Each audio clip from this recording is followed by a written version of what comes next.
Mr. Chair, and thank you, Mr. Secretary, for answering our questions and for staying so that some of us more junior members get a chance to ask you questions as well.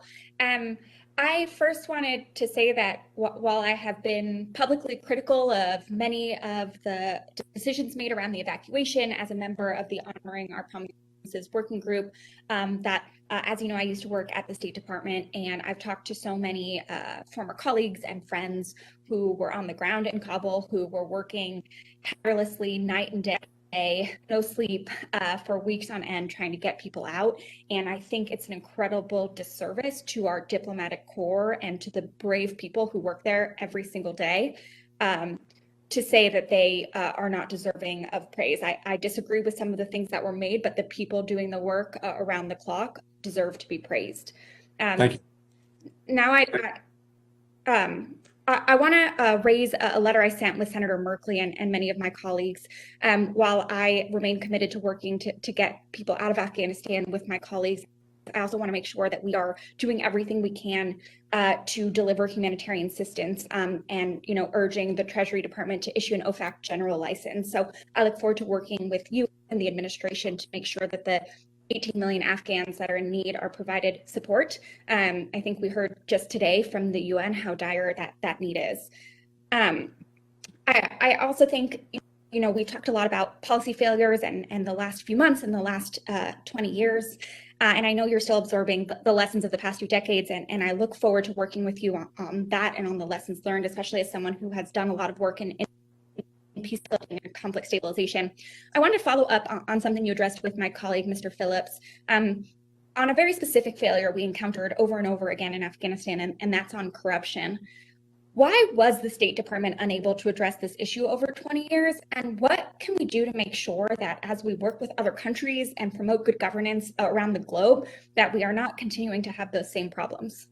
Yeah, that is a great question, and one that I don't have a good answer to, because it's manifestly a failure of our policy over the last 20 years, and one that we need to address, because ultimately that corruption, I think, among other things, undermined any trust or confidence in the government, as well as allegiance to the government. And so when you're asking, Afghan security forces to fight for their country and to fight for a government, when there's that much corruption that's endemic, it's awfully hard to get that allegiance. So you're 100% right to point to that problem. We're putting a special emphasis in the department writ large on trying to more effectively combat corruption around the world. And I think we need to understand very much the lessons of Afghanistan as part of that effort. We certainly welcome working with you and others on that, because we see this around the world as a source of profound instability. Well, I appreciate that. I'll look forward to working with you on that, and especially looking at how the way we do our assistance and security assistance feeds into the incentives around corruption. I know you've been busy, so I'm not sure if you've had a chance to read the recently released SIGAR Lessons Learned report, but I was wondering specifically what the administration plans on applying going forward on how we're conducting peace building and development in all of the countries we're working in. Because I think what we saw in Afghanistan was obviously a failure of some of our military strategy, but also that in 20 years, we could not do the development and peace building programs that would have made the rest of the engagement more durable.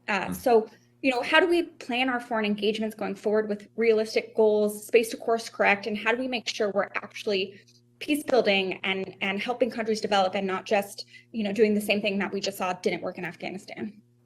Well, first, I hope that I could actually get my senior team in place to work on just that. But as we were talking about a little bit earlier, the most senior official, unfortunately, is stuck in the Senate right now. But we do need to. I've seen summaries of the report. I have not yet read the whole thing, but I've seen the summaries of it. This is going to be an very important document in informing what we do going forward, and how we do and how we do it better. So again, this is something we welcome working with Congress on in the weeks ahead. Well, thank you, and Mr. Chair, I yield back. Thank you.